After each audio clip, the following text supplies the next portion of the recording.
চলো রমা কাকিমাদের বাড়িতে গিয়ে আমরা টিভি দেখবো। হ্যাঁ রমার মা, ও রমার মা। হ্যাঁ বলো, আমাদের টিভিটা না দুদিন হলো খারাপ হয়ে গেছে, আর ও খুব কার্টুন দেখবে বলছে, একটু দেখতে দাও না। টিভি দেখবে? ঠিক আছে এসো, এখানে বসি। হ্যাঁ বাবা, নাও দেখো।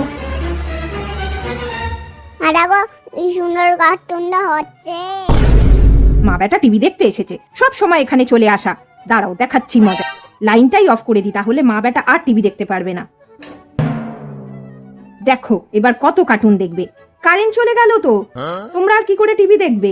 এ বাবা, কারেন্টটা চলে গেল। যাও তাহলে বাড়ি চলে যাও। কারেন্ট তো চলেই গেল, আর কি করে টিভি দেখবো আমরা? চলো আমরা বাড়ি চলে যাই এবার। মিক্সিটা চলছে, তার মানে কারেন্টটা ছিল, ইচ্ছা করে বন্ধ করে দিল, বুঝলি তো বাবান। চলো আমাদের যখন টিভি ঠিক হবে আমরা তখন দেখবো। হ্যাঁ।